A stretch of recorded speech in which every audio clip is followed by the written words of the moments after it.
Bom dia, boa tarde, boa noite. Como estão vocês? Espero que todos estejam bem. Nesta parte, daremos continuidade no estudo dos inversores. Iremos analisar os casos trifásicos. Veremos a operação em baixa frequência, além da comutação utilizando modulação por largura de pulso, PWM. A figura exibe um circuito que proporciona uma tensão CA proveniente de uma fonte CC. Uma aplicação deste tipo de configuração é o controle de velocidade de motores de indução através da variação da frequência de saída.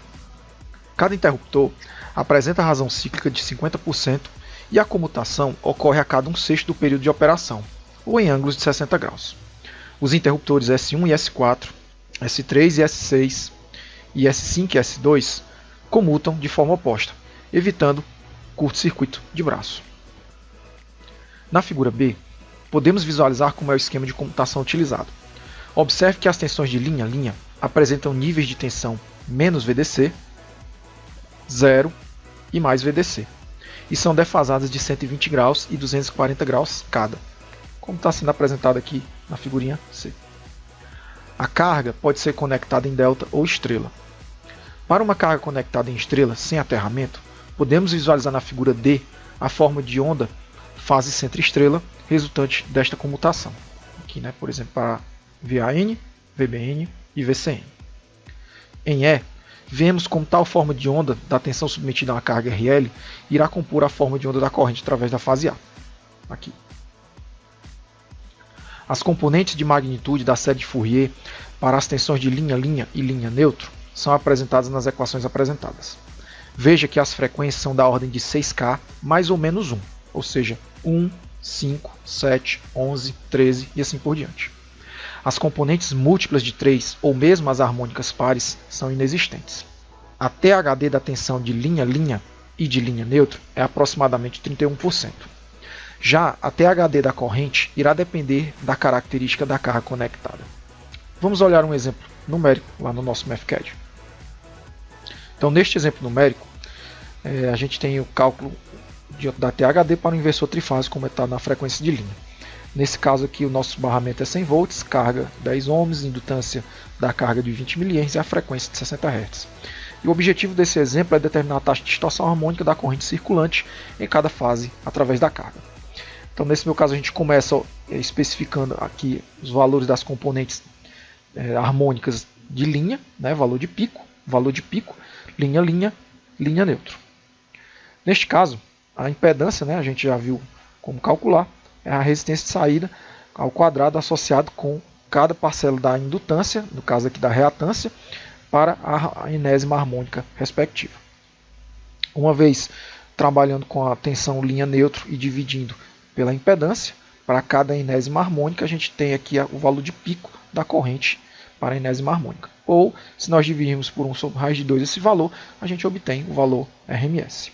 Então aqui eu preparei uma pequena tabela, especificando aqui 11 termos ao todo, onde esse meu K aqui é o índice do meu termo, partindo do índice 0 indo até o índice 10. E esse meu KI de índice K vai tomar esse valor de K que foi estabelecido, multiplicar por 2 e somar mais 1, objetivando ter os termos ímpares. Então, se você observar aqui, com K sendo 0, o meu KI de K será 2 vezes 0 mais 1, ou seja, 1, será fundamental. Se eu colocar aqui K igual a 1, 2 vezes 1, 2 mais 1 vai dar 3, terceira harmônica. Aqui ele naturalmente irá calcular a terceira, a quinta, a sétima e assim por diante, como nós vemos aqui nessa tabela. Veja que a terceira não existe, então só a gente tem fundamental, terceira, quinta, sétima, nona não existe, 11ª, 13ª, 15ª, múltipla de 3 também não existe e assim por diante. E aqui a impedância para cada uma desses termos harmônicos.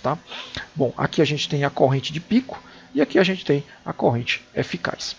Bom, utilizando a definição de distorção harmônica, a gente pode começar aqui a partir do termo K igual a 1, que seria a minha terceira harmônica, mas ela não existe.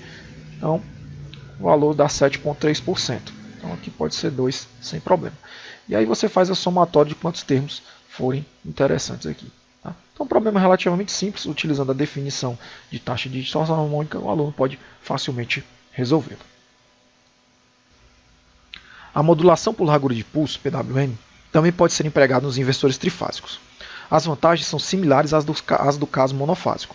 Menores filtros para uma determinada redução de componentes harmônicos, além do controle de amplitude da frequência fundamental.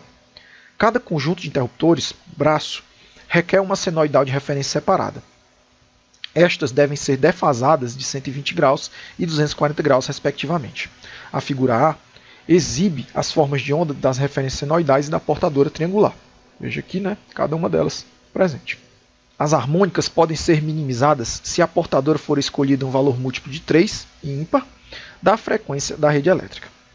Em B, temos as formas de onda resultantes para as tensões individuais de cada fase com relação ao referencial do barramento CC e das tensões linha-linha para VAB.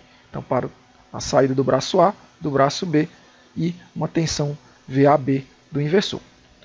Na última forma de onda, temos a tensão VCA, centro-estrela, e a corrente resultante através da fase A. Veja que ela tem um formato ainda mais senoidal. Os coeficientes da série de Fourier para as tensões de linha-linha são visualizados nas equações apresentadas. Estes são similares às concebidas para a modulação bipolar no caso monofásico. Também podemos visualizar na tabela 8.8 as amplitudes normalizadas, sempre com respeito a VDC, das principais componentes harmônicas para diferentes índices de modulação. Então aqui a gente tem diversos índices de modulação aqui, e aqui os valores, né, para os componentes harmônicos. Por exemplo, para MF sendo 2 ou 2MF sendo 1. E aqui esses determinados coeficientes serão utilizados para multiplicar por VDC para obter a componente respectiva. A utilização da tabela é similar à que foi apresentada para o caso monofásico. Cada inversor multinível apresentado previamente, nos casos monofásicos, pode ser expandido para aplicações trifásicas. A figura exibe o multinível grampeado a diodo para o caso trifásico. O circuito pode ser operado em baixa frequência, comutado na frequência de interesse, ou operado com modulação por largura de pulso, PWM. A simulação utilizando PSpice é apresentada na figura. Esta pode ser concebida através de interruptores ou por meio de fontes de tensão pulsada. Vamos visualizar como conceber esse tipo de simulação no PSIM. Então aqui eu trago para vocês uma forma de como obter uma simulação similar ao que o autor trouxe, só que aqui utilizando o PSIM. Então nesse meu caso, eu tenho aqui o acionamento do braço, né, realizado aqui por uma única fonte de tensão pulsada, uma tensão de onda quadrada, cujo valor de pico é 1, frequência 60 e razão cíclica de 50%. Cada fontezinha dessa aqui é conectada a um circuito, né, que vai acionar a chave A complementarmente a B. Então quando aqui está ativo, né, quando aqui está 1, quem ativa é essa chave aqui. E essa daqui, por possuir essa porta NOT, né, essa negação, aqui será 0. E as demais fontes para as demais fases serão defasadas de 120 graus e de 240 graus. A minha carga aqui é um RL com centro estrela aberto. E aí eu estou medindo aqui a corrente através da fase A e vendo cada uma das tensões, respectivamente, utilizando aqui as diversas ponteiras que o PSIM apresenta. Então vamos olhar esse resultado de simulação. Bom, então como resultado aqui a gente tem VA, aqui está deslocado em 100 volts, em 200 volts para facilitar a visualização, VB e VC. Cada tensãozinha dessa é de cada terminal com relação ao referencial da fonte CC. Então VA eu espero ter, por exemplo aqui, como está deslocado 200, né, aqui seria de 0 a 100 volts. VB de 0 a 100 volts e assim por diante. Bom, aqui embaixo eu já tenho VAB, que é a diferença de potencial entre as tensões entre cada fase. VAB está aqui, VAB.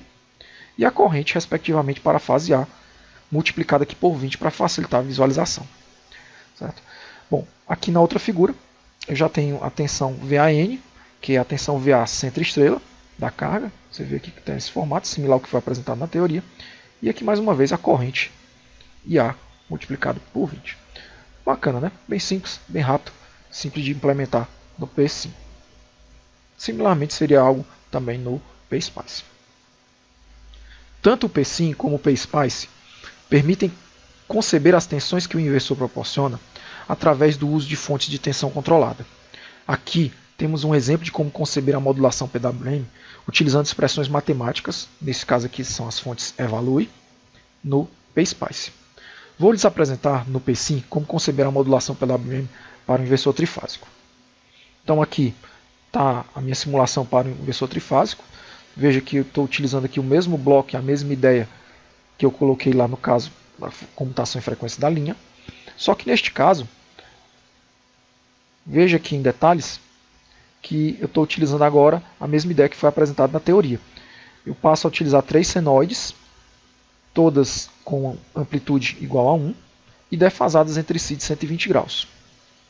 E estas são agora passadas por um multiplicador que passa aqui para esse meu valor de fonte constante. Isso aqui vai determinar meu índice de modulação.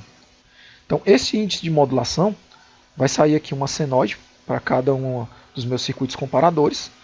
E cada senoide dessa com amplitude 1 multiplicado pelo meu índice de modulação aceitável, né? Nesse caso aqui está sendo 0,9, vai sair aqui uma amplitude de 0,9, 0,9 e 0,9, porém defasadas entre si de 120 graus. E todos esses sinais aqui eles serão comparados com uma triangular 17 vezes 60 Hz, uma frequência múltipla de 60 e ímpar. Resultando os circuitos de comparação, né? E sendo feito o acionamento individual de cada braço. Vamos olhar aqui o resultado dessa simulação. Pronto. Então vou mudar aqui a escala de tempo. Vamos observar aqui em detalhes aqui até 0.2 até 0.5. Então aí você vê em mais detalhes o que está acontecendo, né? Aqui nós temos as nossas referências, né? Para a fase A, para a fase B e para a fase C. E a minha portadora triangular empregada. Aqui a gente vê a tensão em cada braço. Aqui está feito o deslocamento em 200 volts para facilitar a visualização, né? Mas a amplitude aqui é só de 0 até 100 volts, como aqui no caso da fase B. Aqui nós temos a diferença de tensão entre fases, né? VAB, e a tensão VAN, que é a tensão de fase A, com relação ao centro estrela da carga. E aqui, por fim, a corrente através da fase A, multiplicado por 20. Veja que é um caso bem mais senoidal, né, do que o caso anterior, que era comutado na frequência da linha. Legal, né, pessoal? A velocidade de um motor de indução pode ser controlada através do ajuste da frequência da tensão aplicada. A velocidade síncrona, ωs, de um motor de indução é relacionado com o número de polos P e a frequência da tensão ω, dado por essa equação. Aqui temos alguns exemplos de velocidades síncronas de algumas máquinas de indução alimentadas em 60 Hz. Então eu estou considerando o ω 160 e aqui um fator de conversão para RPM. Por exemplo, aqui tem uma máquina para 2 polos, 4 polos, 6 polos e 8 polos. Então veja que para uma máquina de 2 polos, uma frequência de 60 Hz, ela me proporcionar uma velocidade síncrona de 3.600 RPM. Para uma máquina de 4 polos, eu terei uma velocidade síncrona de 1.800 RPM. Para uma máquina de 6 polos, 1.200 RPM. E uma máquina de 8 polos, 900 RPM. Se a frequência da tensão aplicada for alterada, ou seja, eu causar aqui uma alteração em ω, a velocidade do motor irá alterar de forma proporcional. Então, se aqui eu baixar para 50 Hz, aqui vai baixar também, todas essas velocidades aqui irão reduzir de forma proporcional. Entretanto, se a tensão eficaz for mantida constante e a frequência for reduzida, o fluxo magnético no entreferro irá subir até ocorrer a saturação. É desejável que o fluxo seja mantido constante e igual ao valor nominal de operação constante da máquina elétrica. Assim, a relação entre tensão e frequência deverá ser constante. Então, na máquina elétrica de indução é sempre importante a gente manter essa relação aqui, V/F, constante. Na figura, temos as curvas de torque versus velocidade de uma máquina de indução para frequências diferentes e uma relação VF constante. Então veja aqui que a velocidade dela e o torque de uma máquina para diferentes frequências aplicadas. Então com isso a gente consegue conceber alteração e controle da velocidade do motor de indução. Um inversor trifásico de 6 pulsos, operando em baixa frequência, não é PWM, pode ser utilizado nesse tipo de aplicação, considerando o barramento CC com tensão ajustável, como nós vemos aqui. Este pode ser proveniente de um retificador trifásico tiristorizado, como mostrado na figura. Esse canal apresenta diversos vídeos contendo projetos antigos que foram desenvolvidos em parceria com empresas nacionais. Vou colocar aqui alguns links interessantes de ensaios que foram realizados. Estes vão desde projetos de inversores conectados à rede elétrica para injeção de potência, bem como inversores para sistemas autônomos e no-breaks, contemplando ensaios destrutivos, ensaios de transição, dentre outros. Também foram realizados projetos trifásicos com bidirecionalidade de potência. Este último foi parte da minha tese de doutorado, cujo objetivo era a análise e proposição de técnicas de controle para multifuncionalidade em conversores de estágio único, operando tanto com baterias, com carga e com a rede elétrica. Com isso, chegamos ao fim da terceira parte acerca de inversores. Espero que o conteúdo esteja adequado. Fiquem bem, abraços e até a próxima.